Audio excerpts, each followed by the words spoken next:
Before we do the meditation, we'll do some prayers and then recitation of the Buddha's mantra, and then make sure we have a positive motivation. So I'll lead a little guided meditation on that to have a good motivation for engaging in what we're doing today. And then we'll do the meditation. So whatever we do, it's good to try to have a positive motivation, an altruistic motivation, which means the wish to benefit others as much as we can. And even if we're not able to benefit them, at least try not to harm them. And on top of that, if we've heard about awakening, the state of Buddhahood, and that we have the ability, the potential to attain that state and feel inspired by that. We feel, yeah, that's what I would like to do. Then we can bring that into our motivation as well. However, attaining Buddhahood isn't just for ourselves. Of course, we will benefit. If we become Buddhas, we'll be free of all suffering, and all our good qualities and happiness and joy will be at the highest possible level. But the real purpose of becoming a Buddha is so that we can benefit others and help them be free of suffering and the causes of suffering, like the afflictions in the mind and karma and so on, and help them actualize their potential. Because everybody is a potential Buddha. Everyone has the ability to become a Buddha. And so the real purpose of oneself becoming a Buddha is to help everybody else do the same. So if you've heard about that and you feel comfortable with it, and you can bring that into your mind as your motivation for what we're doing here this morning, then that's really excellent. If you're not so familiar with the idea of becoming a Buddha, or you're not quite sure if that's what you can do or what you want to do, that's fine. It usually takes a while before we do get familiar with that. So you don't have to think that is your reason, that's your motivation, but try to at least have some sense of wanting to benefit others.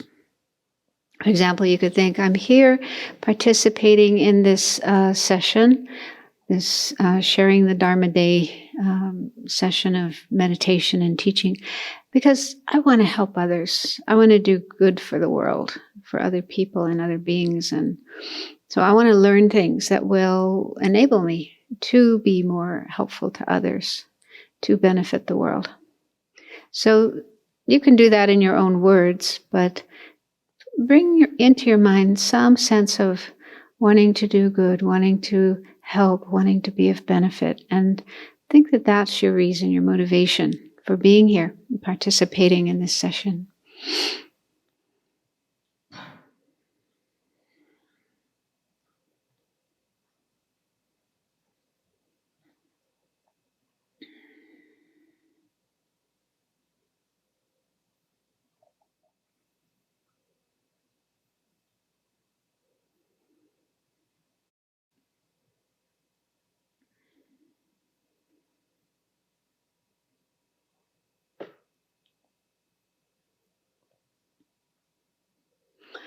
So for the meditation period, we'll spend the first 15 minutes or so just sitting quietly, and you can do your own practice if you already know some meditation practice that you'd like to do.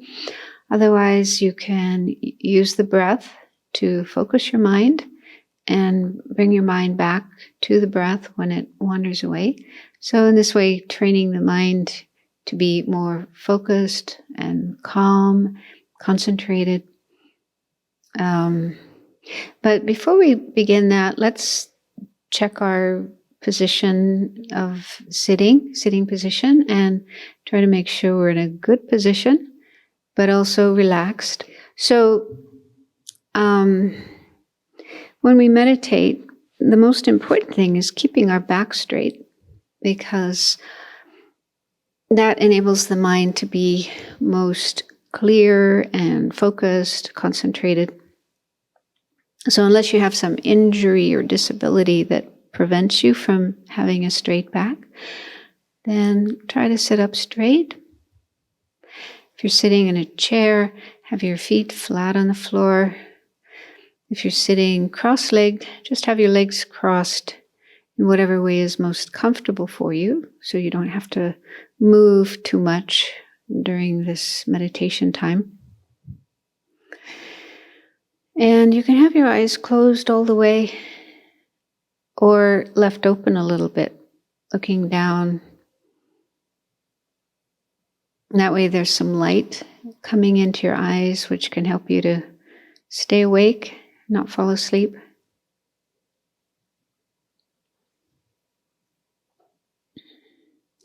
So let your body relax in this position. Let your shoulders relax,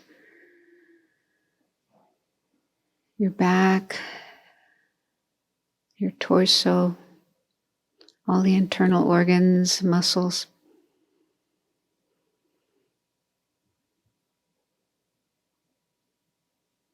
So if there is any tension anywhere in your body, you can imagine it melting and flowing away, flowing out of you, sinking into the ground below.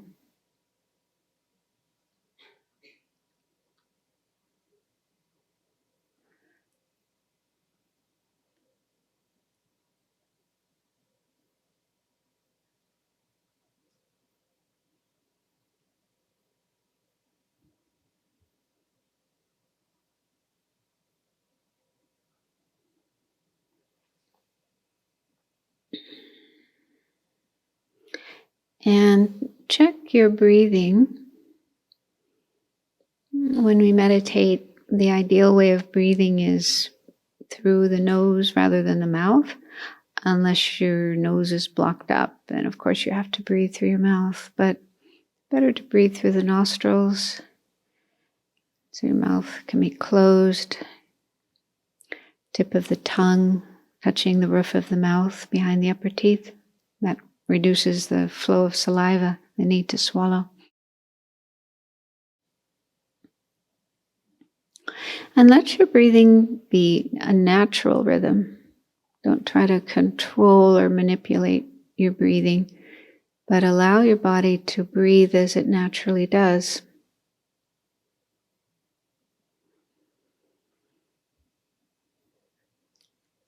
I mean, sometimes the breaths might be deeper and longer.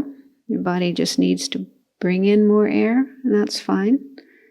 Sometimes the breaths might be shorter and slower, and that's fine too. So just allow the body to breathe as it needs to. And then with your mind, with your awareness, pay attention or be aware of the breath as it's coming in and going out. There's several ways of doing that. One is to be aware of the sensations around the nostrils or on the upper lip where the breath is coming in and going out of the body. Another way people use is the movement of the abdomen in and out. There's a gentle movement in and out with each breath.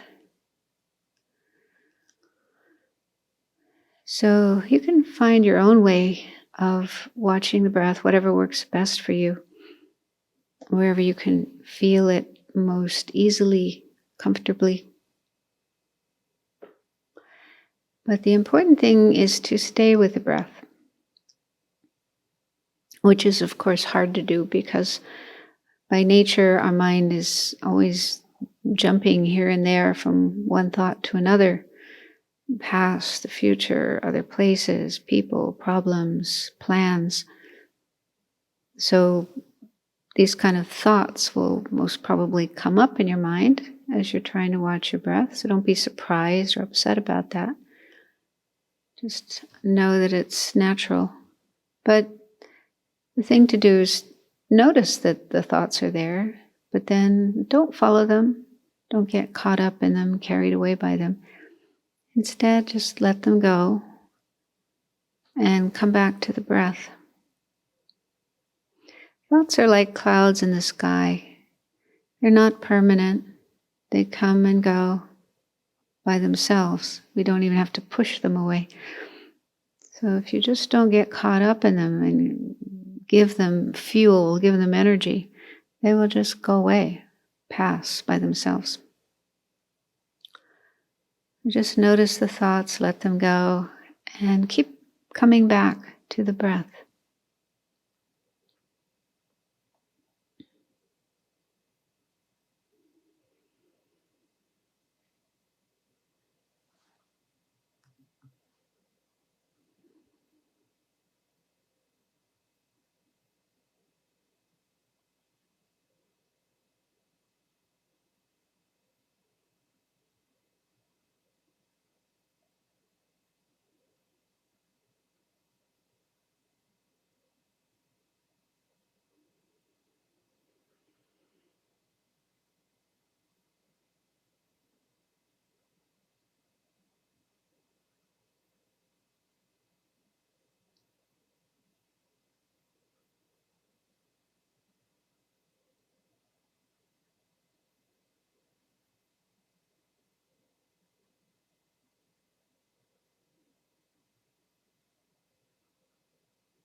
So remember to bring your mind, your awareness back to the breath whenever it wanders away. Even if some seemingly important thought comes up and you feel, I have to think that thought, you don't have to do it now. You can do it later. All day long, our mind is busy thinking about things, so it's good to give ourselves a break. Give ourselves a time free of this busy activity of thinking thoughts. We'll let the thought go. You can pick it up again later. Just keep coming back to the breath.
Okay, so now we'll switch to meditation on compassion. This will be a guided analytical meditation. So I'll introduce different ideas, ask you to contemplate them, and give you some time to do that. So the theme of the Sharing the Dharma days has been for many months compassion, going through this book written by Venerable Children and Russell Coates, a psychologist. So I thought it might be helpful to meditate on compassion for a person we find difficult. Because it's not so difficult to feel compassion for people we already care about, our friends, our family members, people we find pleasant and easy to get along with. But when it comes to other people we find annoying, irritating, then our feelings are more like aversion, criticalness, judgmentalness, and then it can be difficult to have positive feelings towards them, like loving kindness and compassion. So let's do a meditation on how we might be able to remedy this situation. Start by bringing to mind someone like that. It doesn't have to be your worst enemy, someone who's maybe caused you a lot of suffering or caused your loved ones a lot of suffering. Thinking of such a person might just bring up a lot of hatred, and it would be very difficult to continue with the meditation. So instead, you could think of someone towards whom your feelings of dislike are more low level or medium level. A person towards whom you feel irritation, annoyance, aversion, impatience. So it could be someone you actually know and interact with sometimes, or it could be a public figure, like a politician, someone you just read about or hear about in the news. And their way of talking, their way of behaving, their attitudes are such that you have strong disagreement. So bring to mind one person like that and imagine that person in front of you as if they're right there in front of you.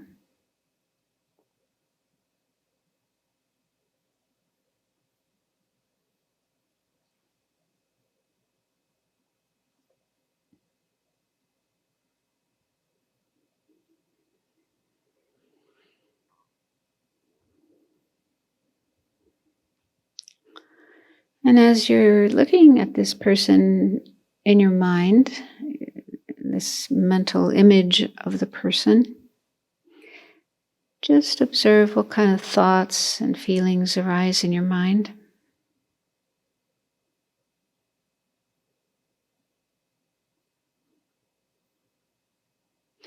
But try not to get caught up in the story, the narrative that your mind has about this person, like, oh, what did they do to you or to other people you care about, what kind of attitudes they have, and so on, that whole narrative.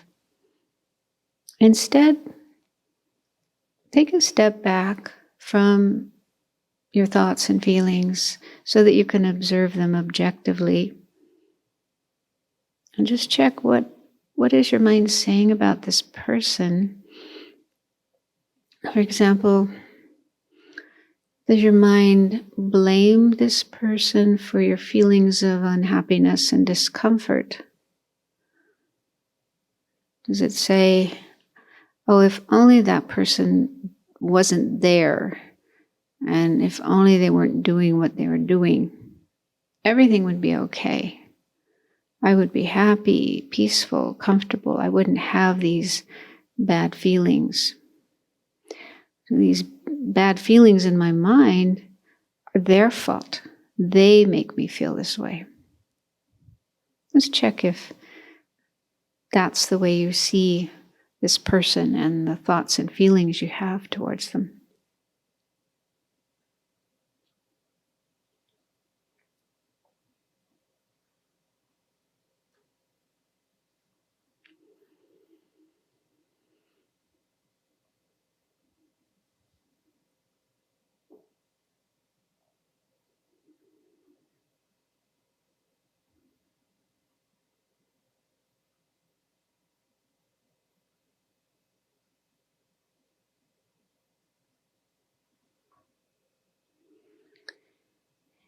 And if that was the case, everyone else would feel the same way you do.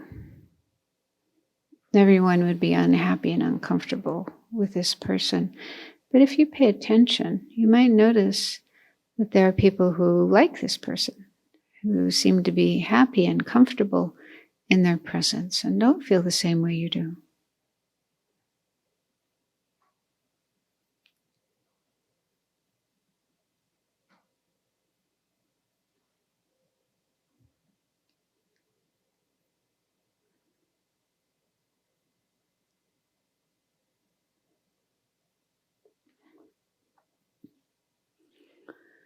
So that means it's got something to do with our mind, what happens inside of our own mind.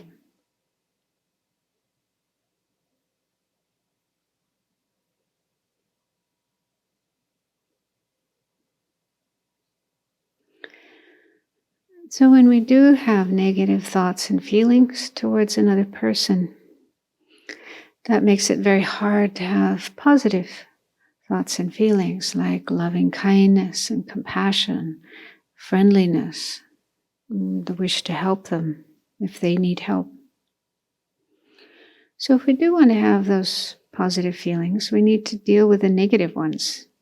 They're in the way. They are like blocking, hindering the positive feelings.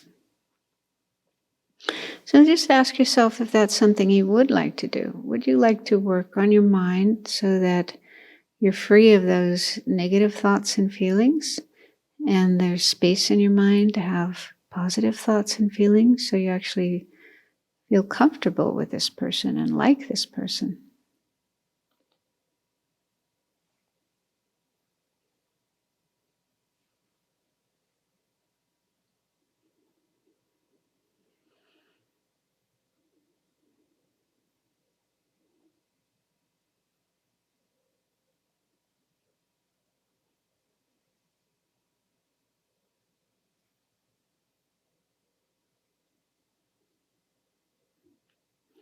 Now let's look at some ways we can try to work on that. First of all, contemplate that this person is basically just like you. It's another human being with a body and a mind, with thoughts and feelings. And deep down inside, they have the wish to be happy, to have peace, satisfaction, to fulfill their needs and wishes. And they wish not to suffer, not to have any problems or difficulties. So just as you feel that way, and everyone, every being feels that way, the same is true for this person.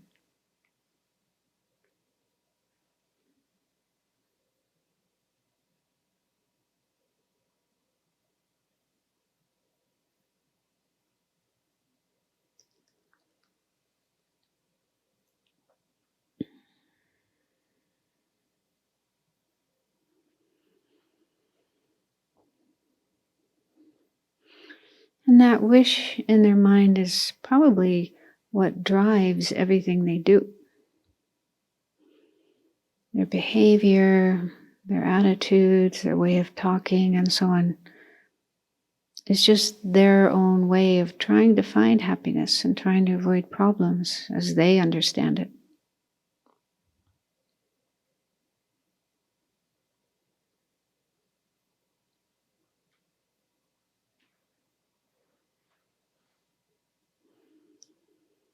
So even if what they're doing, the way they're behaving, seems bizarre or downright wrong to us, they probably have their own reasons for behaving that way.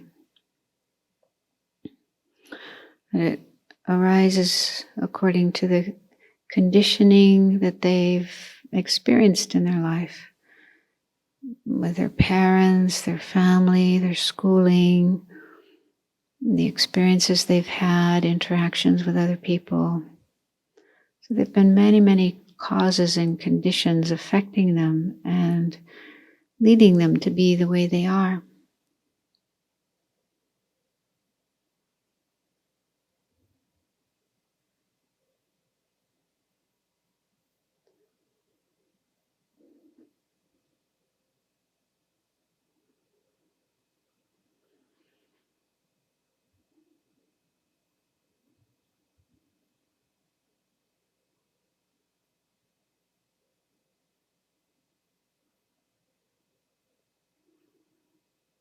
They might even believe that what they're doing is the right thing, and not recognize that they may be creating suffering for themselves and for others.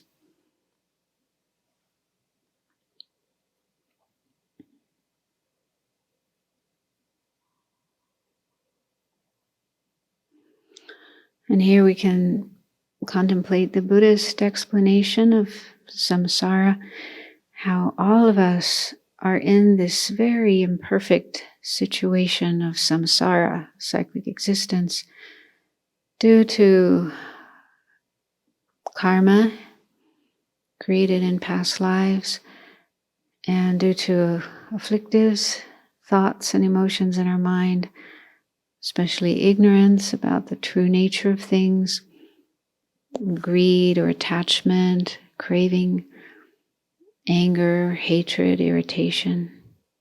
So we have all these factors within us, karma and afflictions, that we have no choice over, no control over. They are driving us.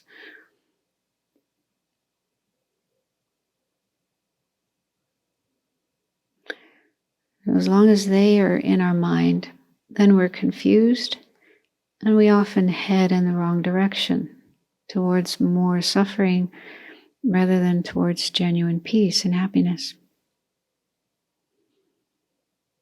So just check if that might be the case with this person.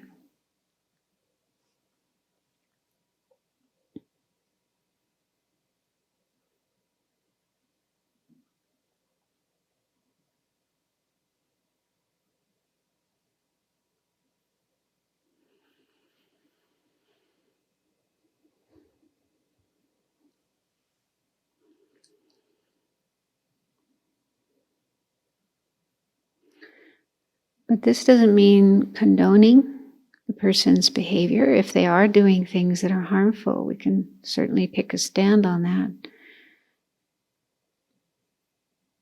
But it's better to mentally separate the person and their behavior and attitudes. And we can blame harmful behavior and attitudes, but still have an open heart towards the person, not condemn them. So as Mother Teresa put it so simply and beautifully, there are no bad people. There are only good people who do bad things.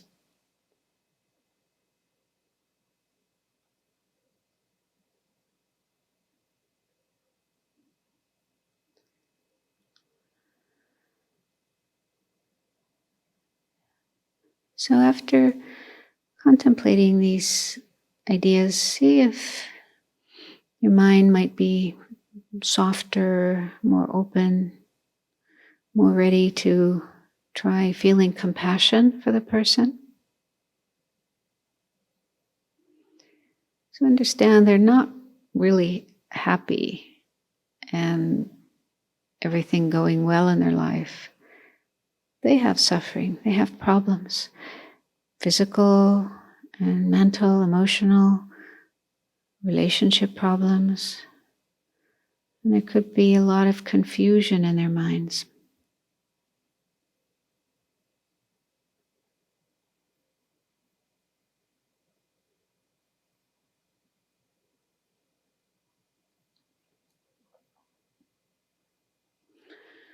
So now try saying to yourself how nice it would be, how wonderful it would be if this person and everyone else could be free of all these different kinds of problems, physical suffering, mental suffering.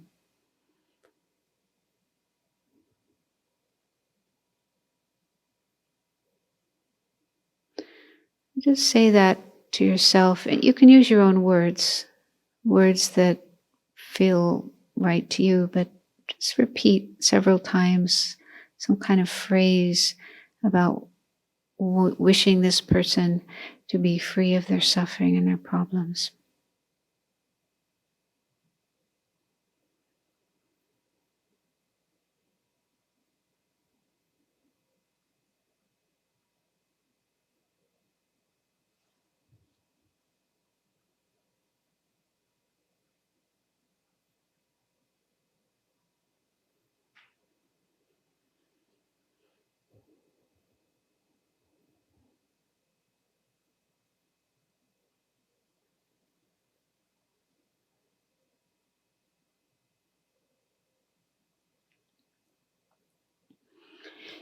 And then see if you can open your heart and feel that way about everyone else, all beings, human and non-human. May they all be free of their suffering and problems.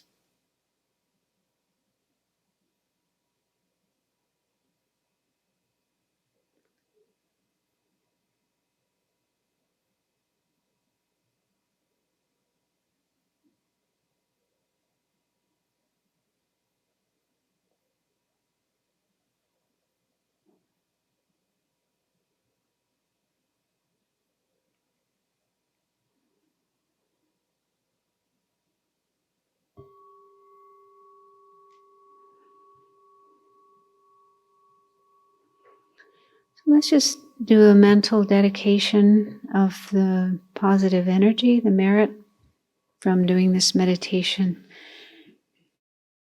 So by this merit, may it help us get closer to enlightenment, Buddhahood, with all the qualities of a Buddha, so that we can fulfill what we just wished for, helping all sentient beings be free of suffering and the causes of suffering.